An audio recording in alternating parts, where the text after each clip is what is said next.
Now about the second part of the class, let me put myself here.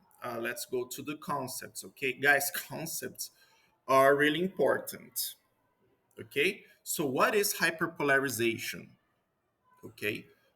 Think about the concrete examples. We'll have the discussion in this classroom, but it's the same thing here, okay? Think about how whenever you see something like about the lockdown, the people, the groups like lockdown, should I open or close? Ah, tem que abrir ou fechar tudo. Isso principalmente no ano passado, né?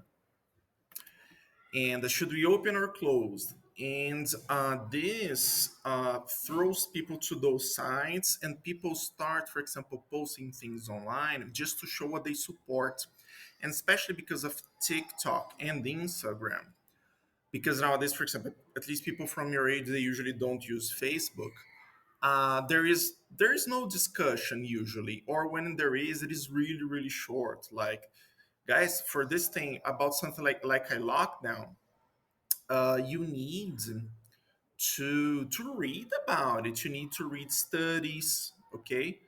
And if, for example, and even when something is saying something that is wrong, okay, the person say, okay, last year, not today. Okay, lockdown doesn't work. What many people do, they just swear this person and doesn't explain. So there is no conversation.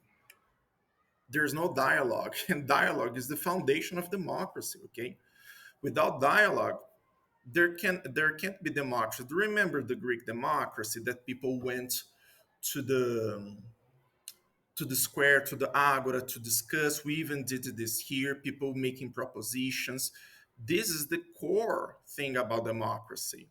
And when we don't have this, democracy is having issues. Democracy is at stake. Okay. And I want you to read about the internet language. It's dynamic too. Okay, because when you are on the internet, you're not seeing the person's face. So I want you to read this as well. Okay.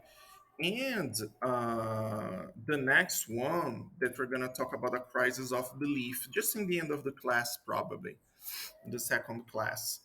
There is this episode on the Black Mirror. Okay, you cannot watch the full episode.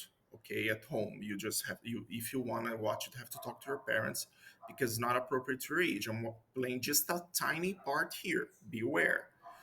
Um, to sum up, there is this cartoon that is being used, and he's being a candidate, as a congressman, and he kind of makes fun of politics, and that's the issue. It becomes ridiculous because politics has become a joke nowadays in many examples. And uh, and what is the thing here that you gotta understand is that it's easier to destroy a person's reputation than to talk about your ideas. There's a sociologist that studies this, is like the top notch about it, Manuel Castells, that he says this. And this is one of the reasons that many people don't believe in democracy anymore or are angry at this. And I want you to read the text to understand. But to sum up, I even put the example about game.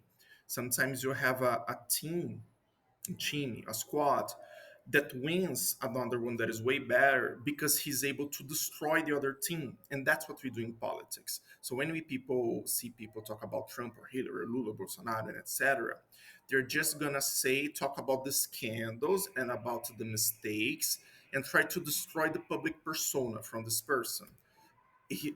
Because that's more effective than saying what you're gonna do or what your candidate's going to do. Okay, that's it, guys. Thank you so much. Bye bye.